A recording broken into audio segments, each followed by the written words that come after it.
Good morning, everybody. In the last couple of lectures, we have looked at what happened when Rome took over civilizations that were older than Rome's own and arguably even more advanced than Rome's own. And what happened, of course, was an interesting mix between the architecture and the architectural forms that the Romans brought with them and what they found in these highly developed civilizations, and the interesting mix that came about because of that. But we've also taken a look at what happens when Rome went out and created cities essentially from scratch, built cities where there had been no cities before. And what happened as a result tended to be cities that look very much in the Roman stamp. And we're going to look at a number of those cities today in the western provinces of the empire, in fact, to see what happens again when Rome builds cities from scratch in that part of the world. And as I mentioned already, the distinctive stamp, this distinctive Roman stamp that they had, but at the same time there is always some impact from the local civilization. And to mention in passing that at least in the part of the world that we'll be concentrating on today, especially in Gaul, ancient Gaul, the Celtic tribes were foremost there, and we do see that some of the impact of those tribes makes itself felt, as well as tribes in other parts of this part of the ancient Roman world. Just as a reminder, I want to show you again a couple of the monuments that we looked at last time when we were talking about Greece and about Athens under the Romans. And I remind you, for example, on the left-hand side of the screen of this temple of Olympian Zeus, the Olympieion in Athens, which was begun already in the Archaic period, the Greek Archaic period, continued to be built up, or the patrons tried to complete it in the course of the Hellenistic period into the Augustan period, and ultimately, as you'll remember, it was completed under the Emperor Hadrian. So a building with a very long history and a very distinctive style. And when it was completed under Hadrian, of course, you'll recall that it looked entirely Greek, very similar to what it would have been in the Hellenistic period. So those, again, the Greeks holding very tenaciously to their own plans, to their building materials, and indeed to the kinds of architects and artisans to carve them that had been carving them for centuries. We also took a look at the building on the right-hand side of the screen, which is the Orologion of Andronicus, or the Tower of the Winds. And you'll remember in this case that the civilization that had impact on it was another firmly entrenched civilization, and that is that of Egypt. We talked about the fact that while the date of this monument is controversial, it might be 2nd century BC, it might be Caesarian, or even into the Augustan period. It's controversial, but we talked about the fact that even though the date is controversial, that the monument itself was built under very strong influence from Ptolemaic Egypt. The Ptolemaic Egyptians particularly intrigued, for example, by clocks. This was a water clock, as you'll remember, and by these abstruse identifications of abstruse winds, male winds, that we see in the uppermost part. So again, the impact of two very high civilizations, the Greek civilization and the Egyptian civilization, on Roman architecture in the eastern part of the world. Today we're going to go west. And we're going to look at Roman architecture in a variety of places, including, and some beautiful places, including the south of France, a series of cities, and I'll point those out to you in a moment, in the north of Italy. So the north of Italy, the south of France, into Spain, into what is now Spain. And then also we will dip into an area called Istria, which is the uppermost part of what is now Croatia, where a place by the name of Pola is located. So those western provinces will be the area that we're going to concentrate on today. Now, any of you who've traveled in this part of the world know that it is extraordinarily beautiful. And I show you just one example of that. When you go along the French Riviera, for example, you see places as sophisticated as Monte Carlo, with its yachts moored here, and of course with its glittering nightlife and its extremely famous casino, the casino at Monte Carlo. There are also other wonderful cities to visit along here, modern cities, such as that of Villefranche, which you see here, and it's fabulous pastel colored houses with boats that are not quite as magnificent as those at Monte Carlo, but nonetheless very picturesque, a wonderful place to visit. So it's not a hardship to have to travel and look at Roman antiquities in the south of France. I want to begin, though, with northern Italy, with a city in the north of Italy, a city at a place called Aosta. It's the first on your monument list for today. A city that was founded by the Romans in 24 BC, in the time of Augustus, and therefore it won't surprise you to hear that its ancient Roman name was Augusta Praetoria, the modern city of Aosta. And it was the last colony that the Romans founded in Italy, the last colony. And it's interesting to see, therefore, that this last Roman colony in Italy takes almost exactly the shape of the first Roman colony in Italy. You'll remember the city of Ostia, which the Romans founded in 350 BC, and the way in which it conformed to the typical Castrum plan. We see the same thing here. We see this typical Castrum plan for Aosta, a rectangle, a regular rectangle, laid out according to Roman surveying practice. We see that the two major streets of the city, the Cardo and the Decumanus, meet in the center, and that at that intersection of those two main streets, we see the location, as it should be, of the Forum, most likely. You'll see a question mark there, so we're not absolutely sure. But we think that the Forum was located there. If you look around at the rest of the city, it was very regularly laid out with a series of buildings that we've become accustomed to seeing in a typical Roman city, when a typical Roman city is built from the basics. You see the baths here. You see a temple up there with a cryptoporticus. You see a theater, and you see an amphitheater. This site, by the way, spectacularly located in the Italian Alps. It's at the intersection of two major trade routes in the St. Bernard passes, as you can see from this plan that comes from Ward Perkins. And what you can also see that's typical of these cities that the Romans build from scratch around the western part of the empire is the fact that the city is ringed with walls and that it has a series of gates, the openings of which you can also see in this excellent plan. Now, I can show you also from the city of Aosta a surviving Roman arch, one of those gateways, in fact, from the city that we know dates to the age of Augustus. So we give it a date, the same date, roughly 24 BC. You see it here. You see, if you remember the arches that we've discussed from the Augustan period in the past, you'll note right off that this is very consistent with other Augustan arch design. By that I mean it has one single arcuated bay in the center, flanked on either side by pedestals, wide pedestals that have a set of double columns on either side, as you can see here. The major difference between this and an arch that might have been put up in Rome at the same time in the Augustan period is the fact that it is made out of local stone, which is characteristic of so much of provincial Roman architecture and will be the case for most of the buildings that we look at today.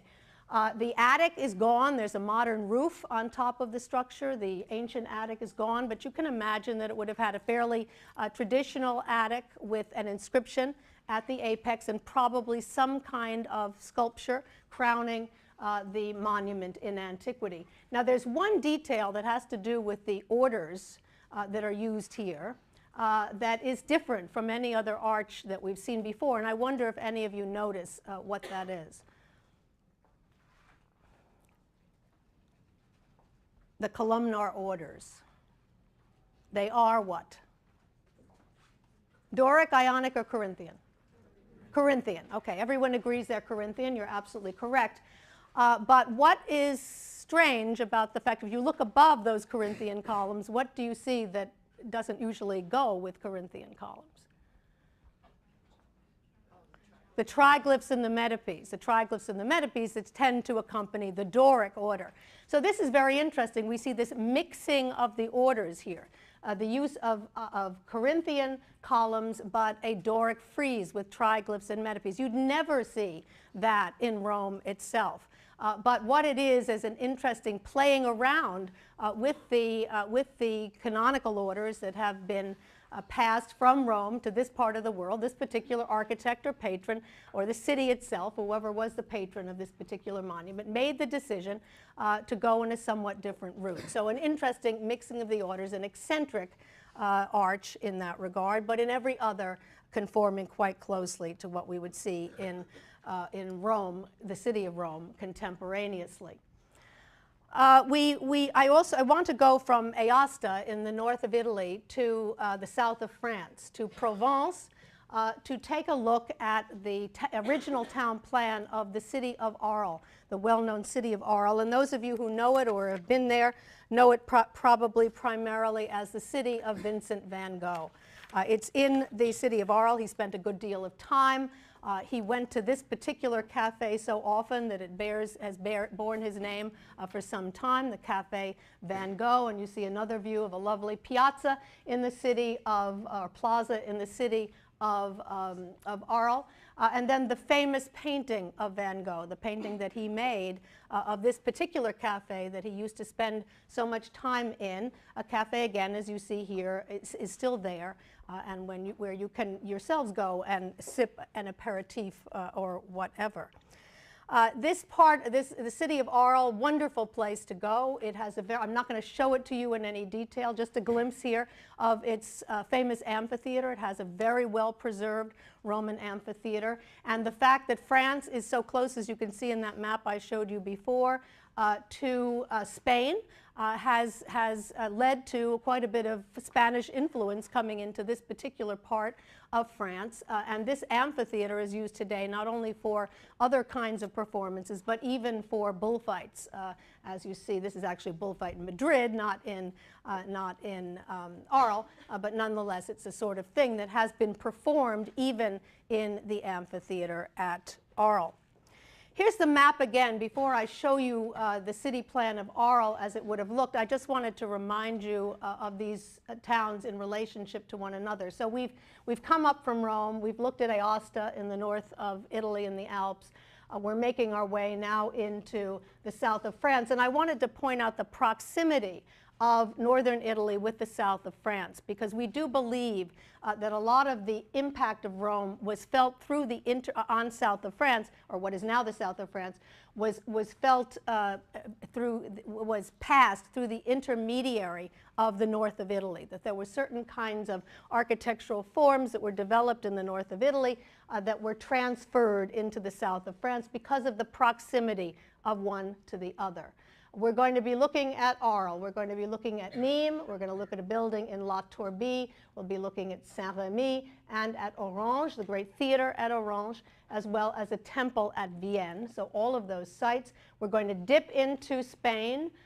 We're going to look at a famous, spectacular aqueduct at Segovia and a less spectacular but very well preserved aqueduct at Tarragona. And then we're also going to make our way, as I mentioned before, into Istria, part of what was formerly Yugoslavia, to the site called Pola that is now in, as you know, Croatia.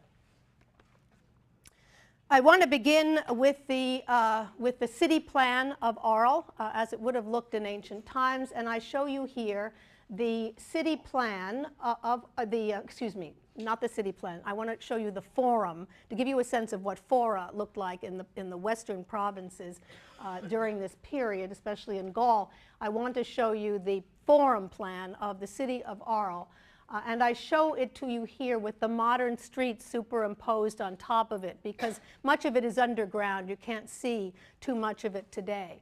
But it has been explored underground enough where scholars have been able, archaeologists have been able to reconstruct the fact that it was a large open rectangular space surrounded by columns, as we have seen is characteristic of all Roman forum design from the time from the forum in Pompeii that we looked at at the very beginning of the semester. And although you can't see it on this particular plan, there was also a temple on one short end, as well as a basilica that was part of this plan. And I think it's interesting to think back, especially as you review what we've done from the midterm through the second midterm, it's interesting to think about basilican architecture, and because it was usually a part of forums, and when it was a part of, and in what buildings, in what fora it was incorporated. Think back to Pompeii, think to the Forum of Trajan in Rome, but think of the fact that both the forums of Julius Caesar and the Forum of Augustus in Rome did not have basilicas as part of them. Here already in the Augustan period, because that's when this dates, in the Augustan period we see a basilica incorporated into the forum plan in what was ancient Gaul.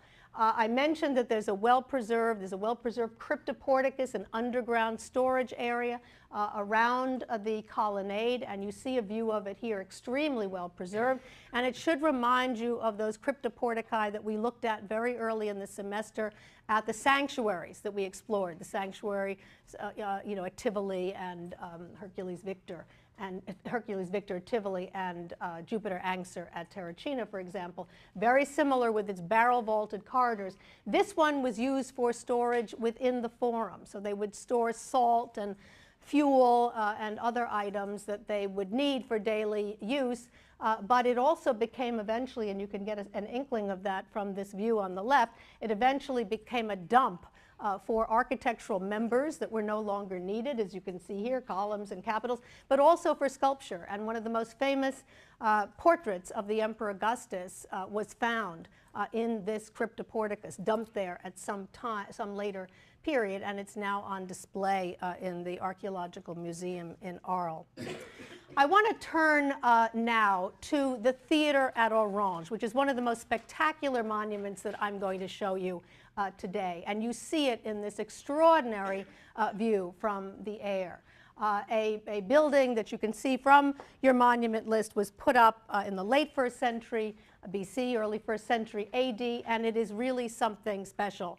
Not only in its own right, but also because of how well preserved it is. And you can see in this view not only the typical scheme that we have seen as we've become accustomed to for Roman theater design, the semicircular orchestra, the semicircular cavea, the division into these wedge-shaped sections, or cunei, the outer wall of the structure. And you should be immediately struck by this outer wall of the structure, because the outer wall of the structure is better preserved than any other outer wall that we've seen in the course of this semester. It's preserved to its full height. It is very severe, but that severity would have been lessened in antiquity by the incorporation of a colonnade on the front of the structure. So this very important building in that regard, because we again have this very well preserved wall, which gives us a good sense of what these walls would have looked like in antiquity. And you have to imagine here again that alleviation of this severity by that portico. You can also see here, though, something very interesting about this particular theater that makes it connected, although it's Roman in every way, that connects it also to earlier Greek theatrical architecture, because you'll remember that the major difference between Roman theaters and Greek theaters was that Romans built their theaters on their own hill made of concrete, but the Greeks built their theaters on actual natural hillsides. And if you look very carefully at this excellent view from the air, you will see the way in which this particular theater at Orange is actually built into a hillside. They happen to have a natural hillside, perfect for this kind of construction, right where they wanted it to be. So they took advantage of that hillside, and they supported the cavea of this structure by that hillside, as you can see extremely well. The interior of the theater at Orange is also extremely well preserved, as you can see here. You can see the stage. You can see the semicircular orchestra. You can see the stone seats of the cavea. And you can also see that the stage building, and because the wall, the outside retaining wall, is so well preserved, you can also see that the interior of the wall still stands, obviously. And this wall had one giant niche in the center with a projecting element also in the center, and then would have had 3 tiers of columns, one on on top of one another. Most of those are unfortunately no longer there, but you can see one set of two pairs here, the lowest tier with two columns, the upper tier with two partial columns above that, which gives you some sense of what this would have looked like in antiquity. Again, we think the tiers, the columns were on 3 stories. Remember the date of this, late 1st century BC probably. And so this does post-date some of the 60 to 50 to 40 BC paintings that we looked at that show these kinds of multi-storied Skani fronzes with columns. We speculated about the fact that some of those may have been based on actual theatrical architecture, but that it didn't survive from that early on, but it may have been made out of wood. But here we see a fairly early example in the Augustan period in the south of France, and it is very important in that regard. I want to turn from theater architecture in the Western provinces to temple architecture. And just as in Rome, and just as in every city that we've looked at, temple architecture was extremely important. The temples that I'm going to show you, and I'm going to show you 2 of them, one at Vienne in France and one at Nîmes, also in France, are among our best preserved Roman temples today. And it's important to keep in mind that both of them were part of complexes. They stand in isolation today, but in antiquity they were part of a complex, probably some kind of forum or central space for that city. This is the one at Vienne, which I show you first, that dates probably to before AD 14. And it is a temple that was put up to Augustus in Roma. It may have been, the dedication may have been changed to Augustus and his wife Livia at some point. We're not absolutely sure. But you see it here in a very good general view of what it looks like today. It's one of these buildings that has been preserved in large part because it has been used for later purposes. It was used as a marketplace. It was used as a museum at one point, and that is what has helped to preserve it. We see it again here, and it's interesting, I think, to compare it to the restored view of the Temple of Mars Ultor that was part of the Forum of Augustus in Rome, because the dates are roughly comparable to one another. And I think that you will see that it is a typical Roman temple, in fact, almost indistinguishable from what we would see in Rome at the same time. So here's an example again of what happens when the Romans go into a part of the world that isn't already inhabited by a very highly developed civilization, that they make buildings that look very similar to those that were put up contemporaneously in Rome. The temple at Vienne is no exception. If we look at this temple, we see it has the typical Greco-Roman plan with the tall podium, the deep porch, the freestanding columns in that porch. And we see the order that is used here is the Corinthian order. Some of the temple is made out of local limestone. Some of it is made out of marble. But what we see here that's very interesting vis-a-vis what was happening at the same time in Rome is the cella. You can see that the cella is actually very shallow, much more shallow than the cella usually is. And you can see that quite well in this view over here. And that same shallow cella we find at the Temple of Mars Ultor in Rome. The other similarity is the fact that at the Temple of Mars Ultor in Rome, we have freestanding columns, all the way up to the back here. And those columns, and there's space between those columns and the wall of the cella. And that creates a type of temple design that we refer to today as a temple with alae, or wings. Wings, one on either side of the cella, formed by that space between the wall of the cella and the freestanding columns. And we see exactly the same thing over here, this design of a temple with alae. There is no question that this temple in Vienne was built under the very strong influence of the Temple of Mars Ultor in Rome. All of those features, I mean, it wouldn't have come upon those features by accident. It is clearly being closely based one on the other. Here are 2 more views of the Temple of Augustus and Roma/Livia at Vienne, where we see all of the features that I've already shown you, but where you can see particularly well the shallow cella, the back wall here that has pilasters rather than columns, and then if you go around the back, you will see it has a plain flat back, which was the case also for the Temple of Mars Ultor in Rome. A more famous temple, an even more famous temple, and if that's possible, an even better preserved temple, is the one that you now see on the left-hand side of the screen, which is the famous Maison Carrée at Nîmes. It too has been reused in ancient times as a museum and the like. It's still a small museum today, which is one of the main reasons that it is so well preserved. It is an extraordinary work of Roman architecture. I think it's interesting to compare it to the Temple of Portunus that we saw much earlier this semester. The major difference, of course, between the two, the materials that are used. This is local limestone with marble. This, well, we won't remind ourselves, but the tufa and travertine and so on and so forth that we looked at earlier. This is an Ionic temple. This is a Corinthian temple. But once again, it seems to be the Temple of Mars Ultor that was the main model for the Maison Carrée, or the square house at Nîmes. And I show you another view of it here because you'll see, just like the Temple of Portunus, it has a pseudo-peripteral colonnade.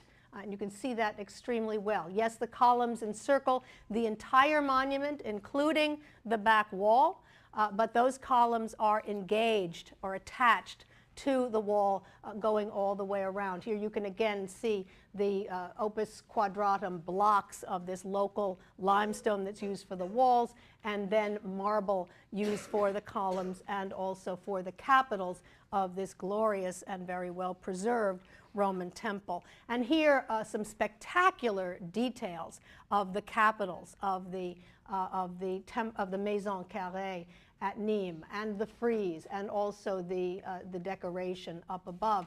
And what's interesting about these capitals, if you look at them in detail, you will see that not only are they Corinthian, and we can see the spiral volutes growing out of the acanthus leaves down below, but if you compare these capitals to a preserved capital from the Temple of Mars Ultor in Rome, you will see that not only are these based on these, but that they are so close that there is absolutely no question, I believe, well, this was not suggested by me, but by a scholar who studied these in great detail and determined and suggested, and all of us have believed it ever since, that these are not only based on those, but that the same workshop worked these capitals for the Maison Carrée as for the Temple of Mars Ultor in Rome. Now that works well chronologically, because you'll remember that the Temple of Mars Ultor in Rome was dedicated in 2 BC.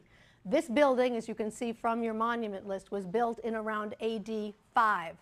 So it was perfect timing for those architects and artisans who had been successful at the Temple of Mars Ultor in Rome. This major commission allowed themselves, we believe, to be hired out to those in the south of France to make the trip to Nîmes in order to build a temple in the model of the Temple of Mars Ultor in Rome at Nîmes. The result, the Maison Carrée. So this is, I've made this point in other lectures about the fact that there are certain times when we can document not only the exchange of ideas, but even architectural ideas, but even the exchange of architects and artisans going from one part of the Roman world to another in search of commissions. And this is one of those times where we can document with certainty that artists working in the employ of the emperor himself, Augustus, made their way to the south of France to create this amazing temple from scratch, once again, temple very much in the model of the most famous temple of its day in Rome, and that is the Temple of Mars Ultor in the Forum of Augustus. One more detail, here's the Mars Ultor capital again, and over here the capitals of the Maison Carrée, and I show you above the frieze, which is extremely well preserved, and you see this flowering acanthus plant that should immediately remind you of contemporary decoration in Rome. Think of the flowering acanthus plants of the Auripacus Augusti. So once again, a proof that there is a very close connection to what's going on in Rome at this time and in the south of France. Here's another spectacular view of the Maison Carrée as it looks in its location today, in the center of a plaza surrounded by the daily life of Nîmes, as you can see so well here, still very much a part of daily life. And very interesting is the fact that if you look across the street from the Maison Carrée, you see a building that was designed by the very famous and very talented British architect Norman Foster. It's also a museum, and it's a play on the name of the Maison Carrée. It's called the Carré d'Art. It's a museum that has modern art, and it mostly exhibits its permanent collections. But you can see, and I'm going to show you a detail in a moment to bring this point home, you can see that Norman Foster has really looked at and studied the Maison Carrée and has created a modern version, a very modern version of the Maison Carrée. If you look at the Maison Carrée and its deep porch and its high podium and its single staircase, its facade orientation, all the usual Roman elements, and look at this building, you will see that he too has created a kind of portico in the front.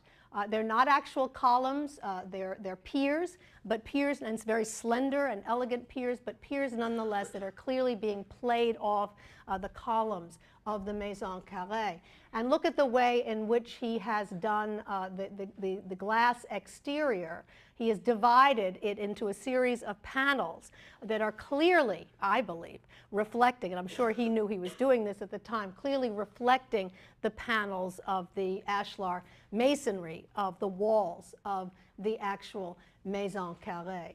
So this very interesting, we see not only dialogue happening, within Roman buildings themselves in various parts, in Rome itself and in various parts of the world, but this ongoing dialogue between ancient monuments and modern buildings in cities like Rome, the Auripacus and the Meyer building is one example, but also in some of these other cities like Nîmes in the south of France. And by the way, you can go up, there's a roof garden that you can go up to on the top of the Carré d'Art in order to see a spectacular view from above of the Maison Carrée.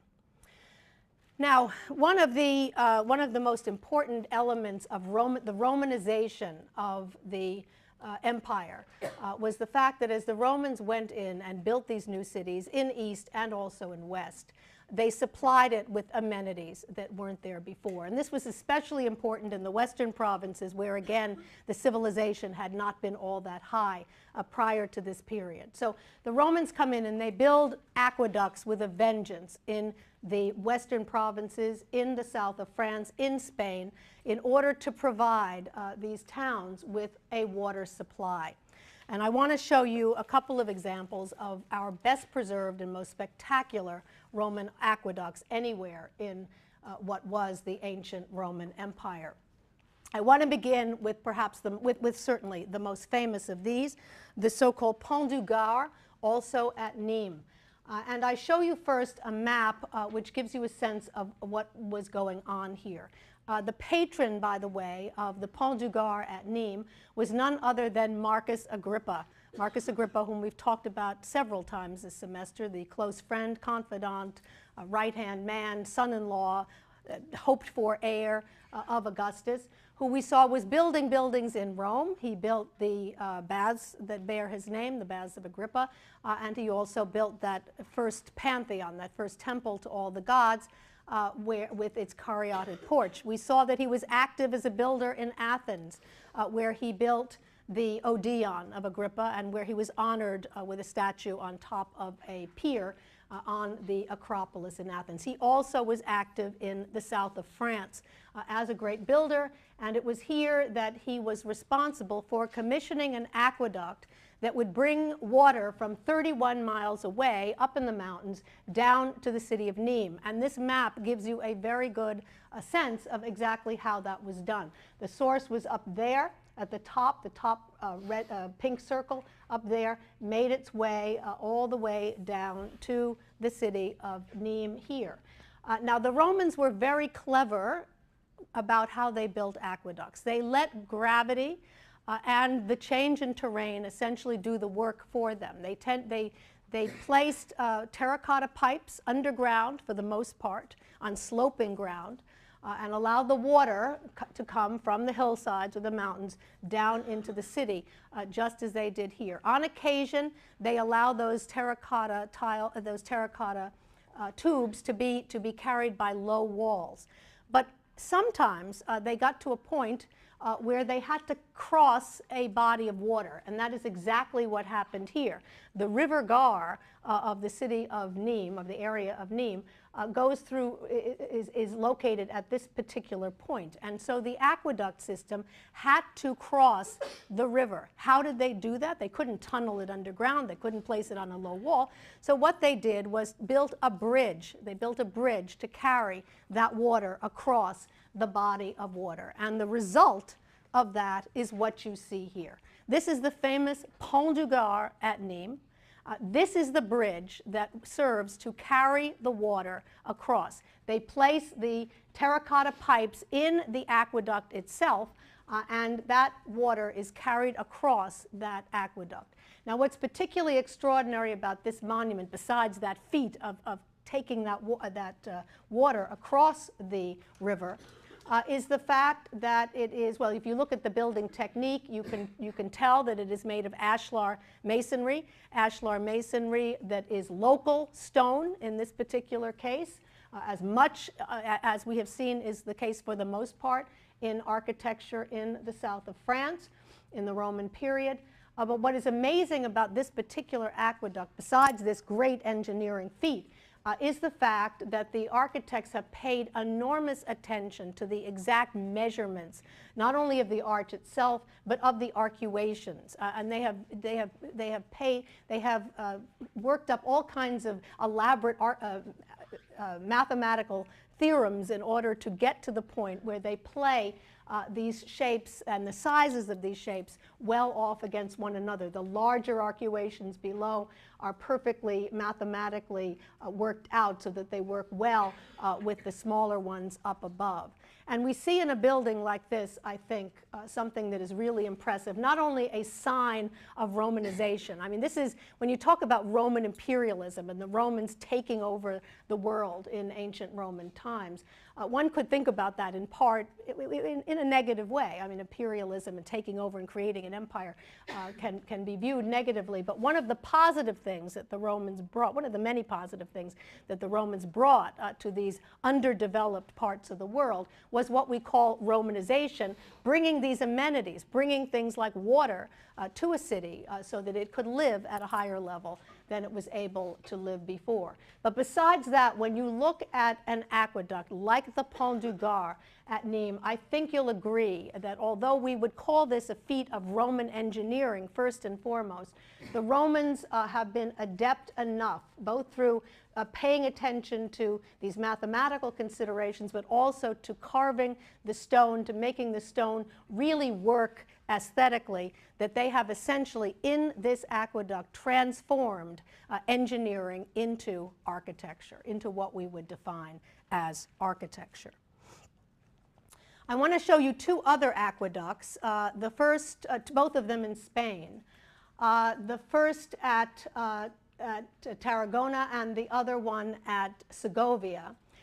First, a reminder of the fact that Spain, as you'll recall, was extremely important in the Roman period because two of Rome's emperors came from Spain. Think of Trajan, who was born in Spain, and also Hadrian, whom we see here on the left. A map of Spain showing the locations of Italica, where Hadrian was born, but also the two sites that we're going to look at, Tarragona, Tarraco, which was located very close to Barcelona, near the sea, as you can see here, and then further inland, Segovia, which is near Madrid.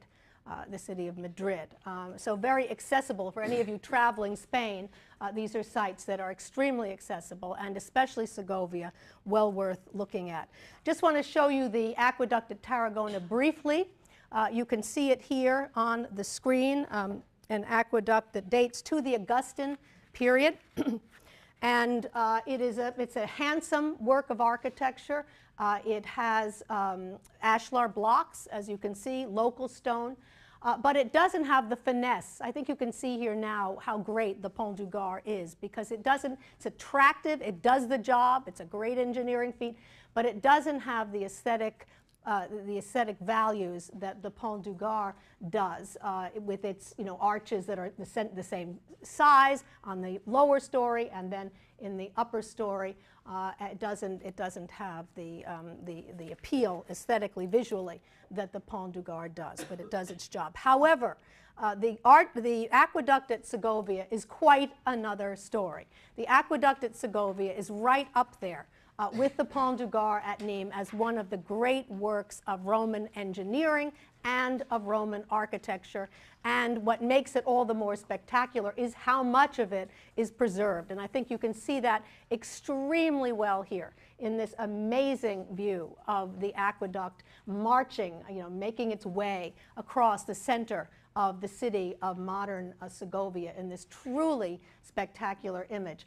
As you can see from your monument list, the date of the aqueduct at Segovia is very controversial. There are some people who think it's 1st century, there are some people who think it's 2nd century. I think it is most likely to be 2nd century and probably put up during the time of Trajan, the Emperor Trajan, but we're not sure about that. Whenever it was put up, it is an incredible example of aqueduct engineering and aqueduct architecture. And it does allow us to see a couple of things that it's very distinctive in its own right. It's beautiful, but beautiful in a very different way, as we'll see from the Pont du Gard. But it does allow us to look at a couple of other features of Roman aqueduct planning and design that I think are worth talking about. I show you here another view of the aqueduct at Segovia. You see here that it is, for the most part, a two-tiered aqueduct system. But what they've done here to vary it and to make it much more interesting aesthetically than the aqueduct at Tarragona is to make those two stories different in height. So the lower story is much higher, as you can see, with much more attenuated arches. And then the upper tier is lower, with much smaller arches. The other thing that they've done, using local stone, they have left the stone in a somewhat rougher state. It isn't quite as rough, perhaps, as Claudius's buildings, but left in a fairly rough state, which gives it a real sense, as you look at it, of the texture of that stone, of the materiality of that stone, in a way that makes this particular building extremely attractive and impressive. And you can see here, this view is also very helpful because you can see people standing below, which gives you some sense of the very large scale of this particular aqueduct. Here's another view. This is one of my favorite views of the aqueduct at Segovia, because I think here you can really get a sense of the coloration of the stone, of the texture of this slightly rough stone, and of the way, even in the architecture of aqueducts, again, mainly, an aqueduct is built mainly for a practical purpose, to bring water from one part of one place to another place, to provide an amenity, as we've talked about, a significant and important day-to-day amenity. But even with that, even though it is essentially a practical building, aesthetics are never far from the Romans' minds. And when this particular aqueduct was designed, not only did the designer have in mind the texture of the stone and the way in which the light of Spain, this particular part of Spain, hits that stone at any given time of day, but the whole concept of vista again. When you wander along this particular aqueduct, because it goes on for quite a while, you can do that, and you're not on top of a body of water as well. So you can walk along it down below and see what you see as you meander through it. And it is amazing aesthetically, again, how they have set up a series of views and vistas from one part of this aqueduct to another. As you stand here and you look at it making its way, almost marching its way. In fact, I like to think it's Trajanic because it's almost like Trajan's army marching through the city of Segovia off to some military exploit in the far reaches, because of the way it marches through the city, as you can see here. But all of these wonderful views and vistas and panoramas that one can see depending upon where one stands in the city, where one stands beneath the arches themselves, is really spectacular and clearly was very much in the minds of the architect who designed this. Here's another very good view where if you stand below the aqueduct and look up, this is the sort of view that you see with the rough stones even in the vaults of the arches themselves. And incredible work. And again, the fact that it is as well preserved as it is really something to be grateful for. Here's a very interesting view because it also shows you what happens with aqueduct design when the terrain changes. So in the center of the city, in the views that we looked at just before, they were able to build, the ground level was low enough that they were able to build the aqueduct in 2 stories with that very high first story and then the lower second story. But what happens when the terrain shifts, when you go, because again, they're taking advantage of a source that is located higher up with the hope that gravity will do the work for them and allow that water to flow from that source down into the city. And that is exactly what they did here. The source is farther away and it's high. So the water has to be piped into this structure and make its way down from the hillside to the city. So you see the ground rising here to go up that hill. And what happens is that they have to adjust the aqueduct according to the changing terrain. So if you look at this particular section, you will see that the bottom story is just an arch. The arch rests on the ground so that because it has to be much shorter at this juncture than anywhere else. And you see the same, well, you see it changing somewhat here as it makes its way, but you see it rounding the corner, and the way they have had to make these adjustments and made them so well without losing the impressive aesthetic quality of this particular structure. Once again, a tribute to the fact that these Roman architects were not only great engineers, but also, without any question, world-class architects. There's an interesting monument that is located. You can see the Aqueduct of Segovia in the back left there. There's an interesting monument that was put up to celebrate the bi-millennium of the aqueduct in Segovia. And it's interesting to see what they put at the top, the she-wolf suckling Romulus and Remus, to underscore the close connections between the ancient Roman Segovia and Rome. Another very interesting building in France is the one that I show you now, which was a fountain. These aqueducts brought not only water for daily use, but fed fountains. And I want to show you one fountain from Roman Gaul, from France, what is France today. The so-called Temple of Diana. It wasn't a temple, it was a fountain, as I mentioned, and it was built during the Hadrianic period between 100 and 130. What makes this fountain particularly interesting is if we just looked at this, if I asked you, if I put this up and said to you, what do you think this was, you would be unlikely to say a fountain because you can see that the structure is in the form of a basilica.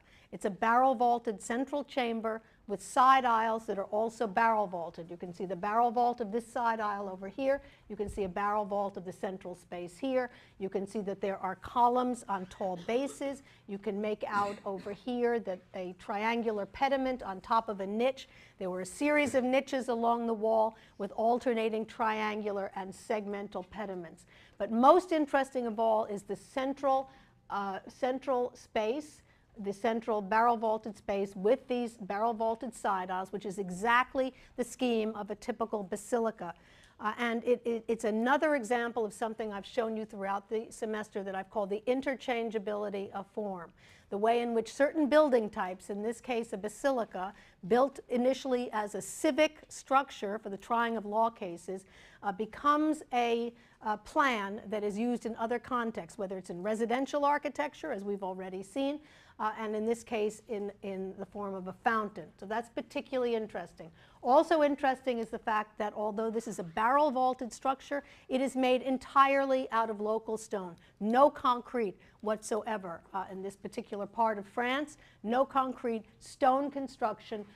It's a masterwork when you consider that this was all done out of stone and done extremely well. Look how smooth the stones are, and look, the designers have even been talented enough to create ribs with stone in that stone barrel vault for this amazing structure. And you should be reminded, when I talk about the interchangeability of form, of the underground basilica that we looked at way back when, in the time of Claudius, which was built underground, made out of concrete, faced with stucco, as you'll recall, but used for a secret sect, and in this case, the use of this basilican structure for a fountain in Roman France.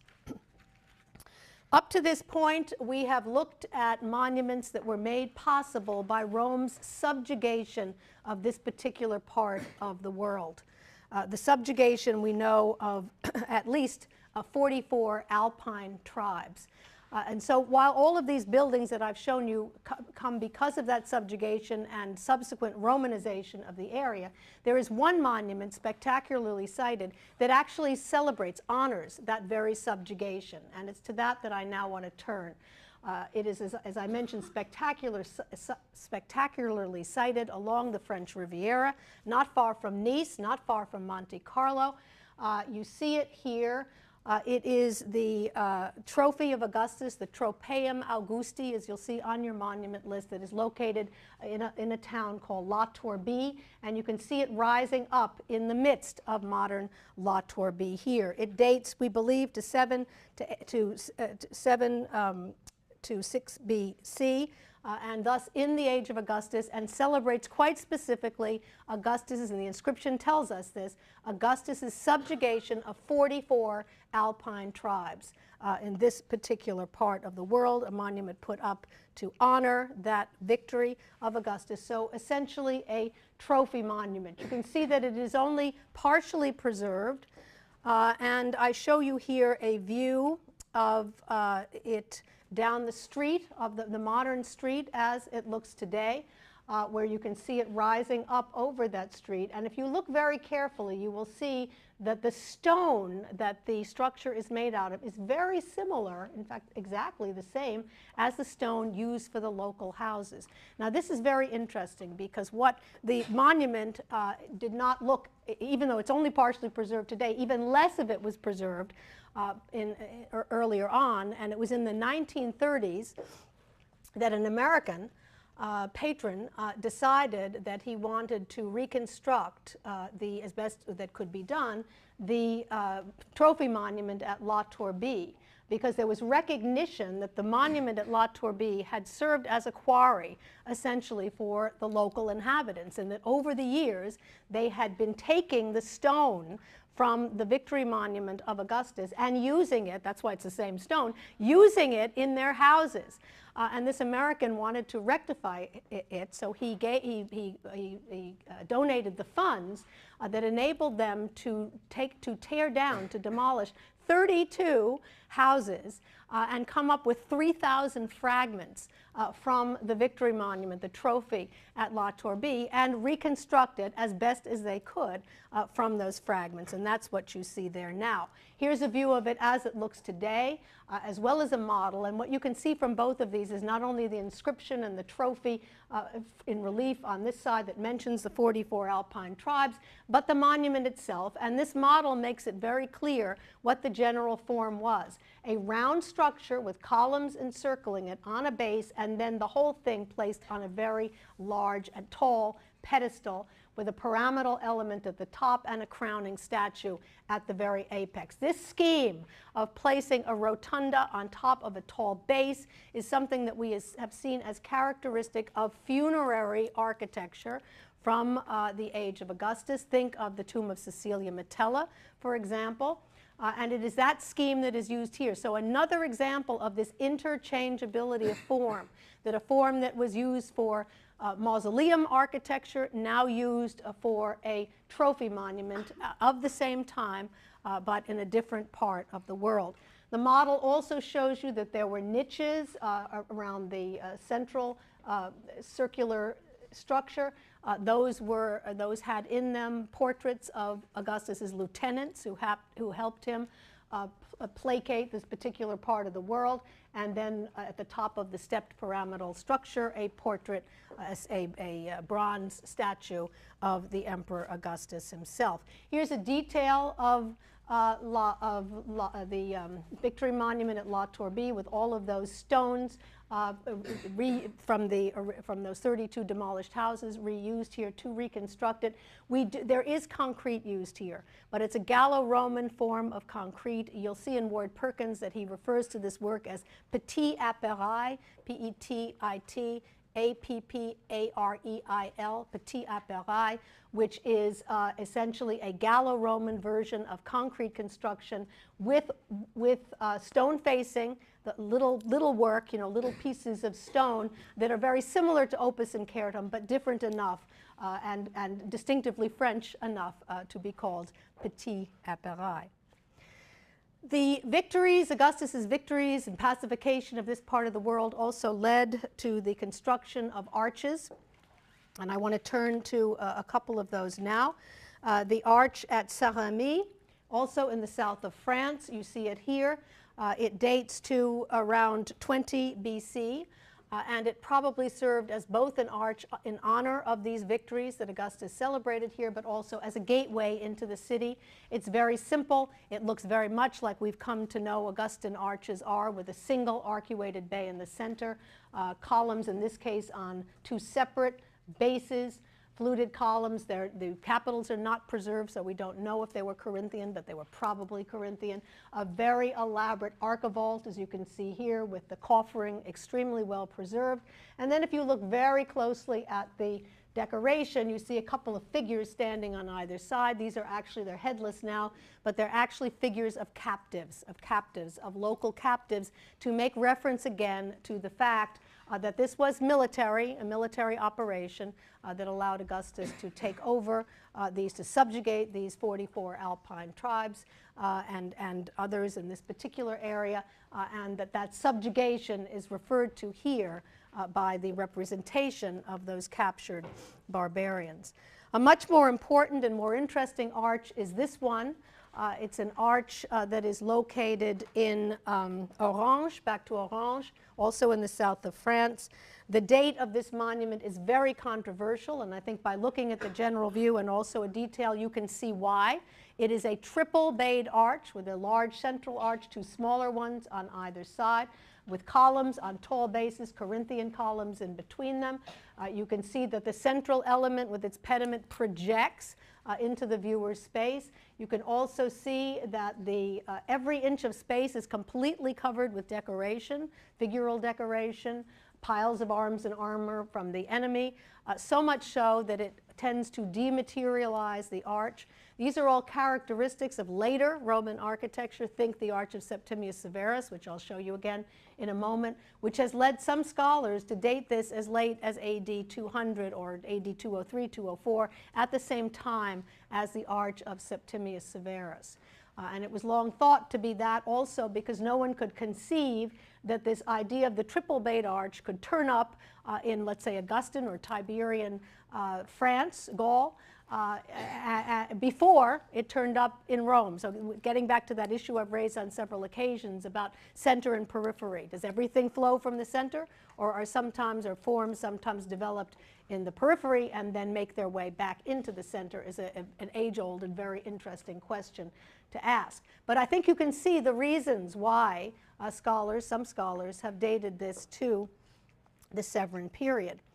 Here's a view, and I'll say more about that in a moment, a view here with another view showing an engraving, giving you a sense of the kind of sculptural decoration that would have been placed at the top, the omnipresent figure in a chariot, four-horse, or in this case, four-horse, I think in this case, chariot, and then figures of captured captured barbarians as well as trophies on the apex. Here's our comparison with the Arch of Septimius Severus in the Roman Forum, and I think you can see the close association between the two, the triple bay, the profusion of decoration that we see in the arch on the left-hand side as well. Here's a detail of the attic, which shows you an interesting battle scene where the figures are very heavily outlined, as you can see here, which is unusual. Scholars have suggested, and I think correctly, that the reason for that is that these artists in this part of Gaul were probably working from copy books or copy scrolls, I guess I should say, drawings of battle scenes, typical Greco-Roman battle scenes, that they could use, Hellenistic battle scenes perhaps, or early Roman battle scenes, that they copied, and these were drawings, and consequently they copied them quite exactly by showing the outlines around the figures. It's a speculation, but I think it's interesting speculation in this very frenzied battle scene from the uppermost part. With regard to the date of this monument, though, the plot thickens. Oh, one other detail. If you look at the side of the arch, you see an arcuated element inside. You can barely see the triangular pediment, but there's an arcuation inside an unbroken, a complete triangular pediment. So that scheme of placing the arcuation in also tends to be a late feature. However, scholars who have spent a lot of time looking at the sculptural decoration of this monument, of the piles of arms and armor that one finds there, which, by the way, includes piles of arms and armor from a naval victory, which is interesting, as well as piles of arms and armor from victories on land, which has made some scholars speculate that this refers to a kind of generic victory, to victory on land and sea by whoever this honored. But very interesting is the fact that there is there is one armament that is inscribed with the name Sacrovir, S-A-C-R-O-V-I-R, Sacrovir. Sacrovir, we know, was someone who was living and active in the time of Tiberius. He led a revolt in this part of Gaul in AD 21 against the local Roman governor and his excessive taxes. And it has been speculated that that Sacrovir, who is mentioned here, is that very same Sacrovir. And that it is very conceivable, therefore, that this arch was put up in the time of Tiberius. I've given you a date of AD 25. I believe that myself, although it does defy imagination to a certain extent, to think of an arch with all of these features that I've described today as early in the south of France as AD 25. But it's something for you to think about in terms of our whole question of the relationship between periphery and center and periphery. I want to show you the last group relatively quickly, just to dip into Istria, as I said I would, to the uppermost part of what is today Croatia, to look at one more arch in a different part of the Roman world, but during the same period, the end of the 1st century BC, an arch at Pola. I show you the location here of Pola, or Pula, at the very uppermost part of Croatia, very close, exactly at the, I mean, it's just, when I went there once, you literally, you go all across the border and there you are, the Italian border, you're in Pola, and you see the rest of Croatia here with the other great site of Split, which we'll look at next time, and of course the famous city of Dubrovnik at the base. You see the arch extremely well preserved, another typical Augustan arch, single bayed, 2 columns, Corinthian order, on a shared base. If you look at the attic is interesting. Local stone, once again, look at the attic. You'll see bases that are inscribed at the top, and those bases are very helpful in terms of telling us something quite extraordinary, and that is that this arch was put up by a woman. We know her name, Salvia Postuma. Salvia Postuma, S-A-L-V-I-A-P-O-S-T-U-M-A, Salvia Postuma, who put this monument up to 3 male members of her family who were involved in military operations at this particular time, died and then were honored by this monument. I'd show you a reconstruction of what the uppermost part probably looked like when there were statues of those 3 male members of the family, possibly in their military costumes, although we don't know for sure, at the apex of the structure. Here's a detail of it also over here, where you see victories in the spandrels, you see the Corinthian capitals, you see cupids carrying garlands, all the kind of decoration. You see some acanthus leaves, very much like those in the Areopagus, all the kinds of decoration that have been transported from Rome to be used in this case, in the north of former Yugoslavia for this arch. We see the Corinthian capitals here, we see the victories here, we see the cupids with the garlands over there, we see a chariot scene here. Chariot scene is interesting, reference to the race of life, reference to victory in athletic competition, as well as victory over, you see the Bucrania there also, clearly another touch of Rome, of the Areopagus. But this interesting, we've seen this throughout the semester, the close correlation in the minds of the Romans between victory in battle, victory in athletic competition, victory in the hunt, and also victory over death. And all of that comes together well in the arch here. If you look up into the vault, it's very well preserved. In the center, a representation of an eagle with a serpent, holding a serpent. This is probably a reference to death and rebirth. And remember, this is Augustan in date, so it predates the vault of the Arch of Titus in Rome. But this whole idea of placing in the vault a scene of death and rebirth leads ultimately, I think, to that divinization scene of Titus. I want to take you very quickly to show you an important tower tomb in the city of Saint-Rémy. We're back in the south of France. Saint-Rémy, the ancient Glanum, G-L-A-N-U-M, ancient Glanum, which was a very highly developed town, also in the Greek period. So here we see some overlay. We have local Celtic custom. The Greeks were infiltrated here, then the Romans, all of that piled one on top of another to make a very distinctive city. You can also see from the remains, there are extensive remains at Glanum, more than most of these ancient French towns, where you can see baths and temples and parts of houses and peristyles and so on, quite well preserved.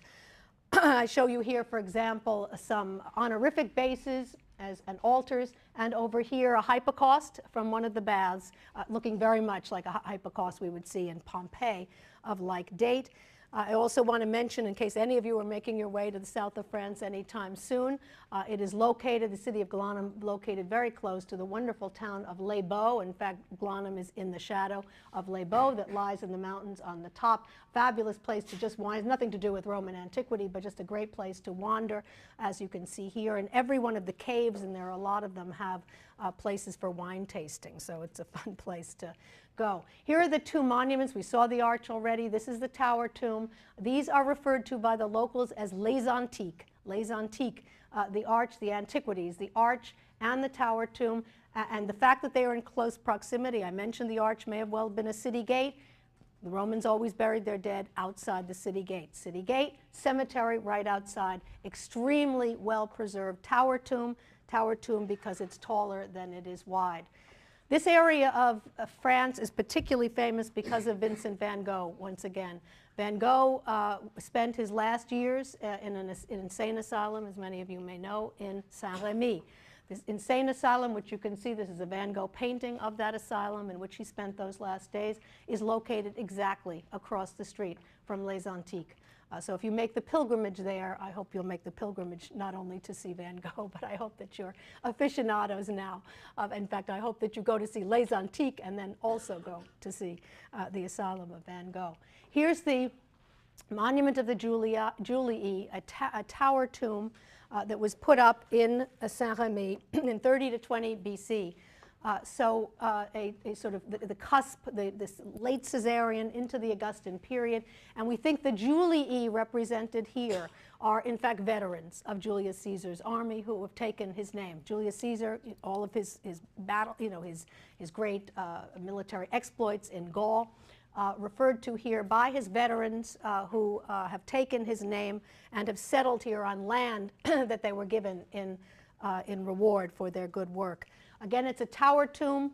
taller than it is wide, a stepped base, a socle with sculptural figural frieze, a quadrafrons up here, Corinthian columns, and then at the very apex, a tholos that has 2 statues inside that tholos. This is pretty much the best preserved Roman tomb that we have. Everything is intact here.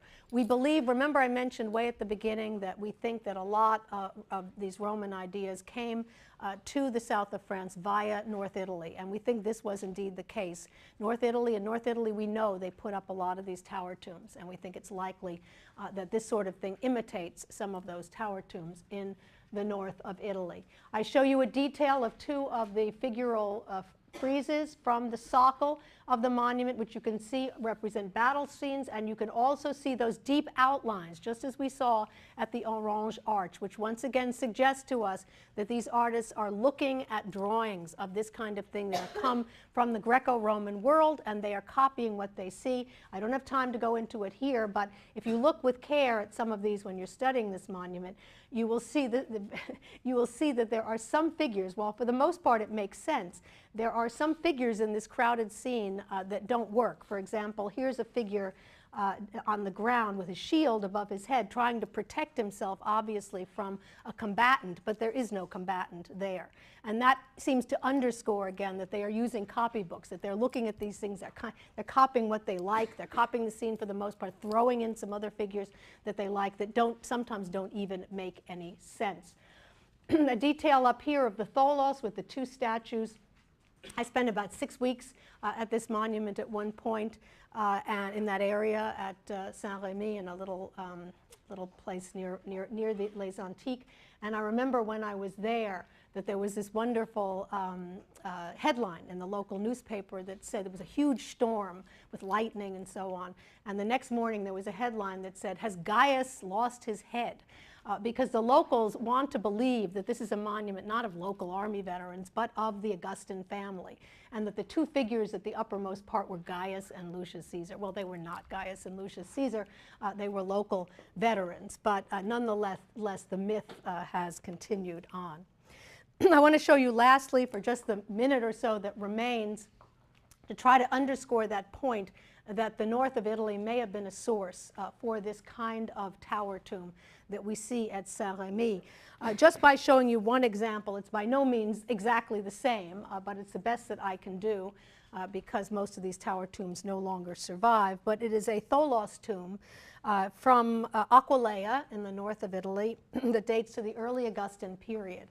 And you can see that it has a large base with a figural sculptural decoration here, this Isles of the Blessed kind of imagery, with a tholos at the top that includes a statue and then a pyramidal roof with a decorative element at the uppermost part, and then, as you can see, some lion statues out in front to guard that tomb. It's not by no means the same thing as what I've shown you, but it gives you an idea that these kind of tholos tombs on decorated bases were popular in the north of Italy, and the idea may have made its way to the south of France via these North Italian examples.